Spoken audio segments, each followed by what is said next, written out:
Greg Hartley is a behavior and body language expert we like to talk to in these moments. And Greg, it's good to see you again.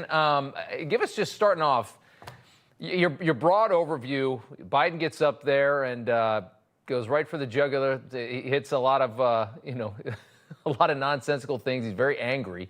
What did you make of it? Yeah, so you asked me to touch his psyche. Not sure I can do that. This guy's got more lives than a cat, because I'm always surprised he comes back from that can't finish a sentence to what he did last night. And you're right, it was unrestrained. By that, I mean unrestrained by the truth. We know where he was not telling the truth, and he was comfortable with it. It was rehearsed. You could tell how well rehearsed it was and how locked down and intended to be divisive. Even with that, there's some of his usual stumbles, and there's a couple of places where he made some really stupid mistakes. You said intentionally where you could tell he was lying. Any of those moments that stood out to you specifically?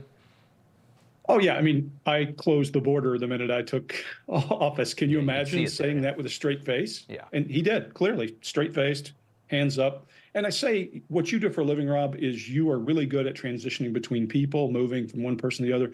You get good at what you do. And this guy has been doing the same thing since I was a little boy. That's a long time.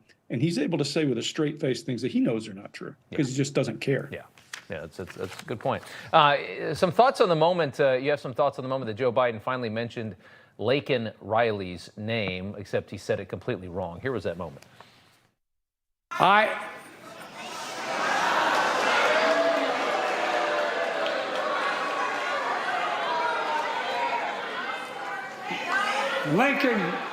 Lincoln Riley, an innocent young woman who was killed by an illegal.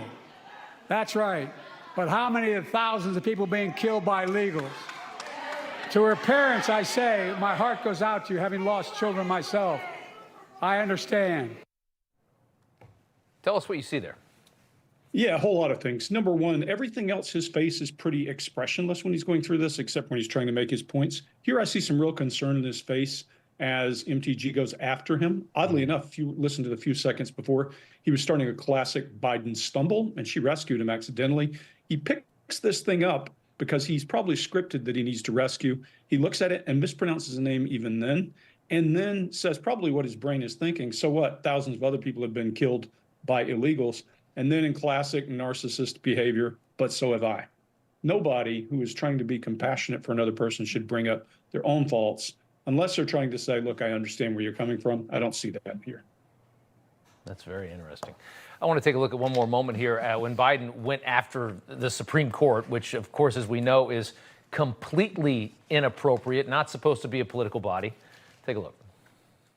Look, it's a decision to overturn Roe v. Wade. The Supreme Court majority wrote the following, and with all due respect, justices, women are not without electoral power. Electoral or political power. You're about to realize just how much you're right about that. Yeah, so look at he folds his hands for the first real time in here. We see that's not usually confidence. We see confidence when your hands are moving and doing this. But it's supposed to be a passionate moment in the way that message is delivered. But listen to him stumble over it. When was the last time you were in an argument or discussion with somebody who was passionate and they stumbled over the words they're going to use? It just doesn't work that way. This is scripted. Right.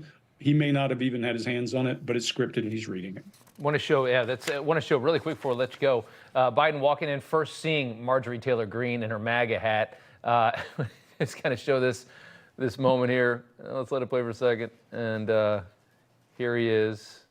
Talk us through this. I mean, this is when he gets the pin right here. Yeah, what I'm seeing here is he's getting to the point. I think he's a little shocked, and he doesn't know how to respond to that. And he's got these goofy looks he does, but there's also a flat, slack look to it. There you go, that slack look to his face. I don't think that slack look is about her. I think it's about the lady in front of him. And then when he does turn to look, you see his face go kind of pale and empty. So, yeah, I think he realizes he's in for a ride with Ms. Greene. With the big red hat on, yeah.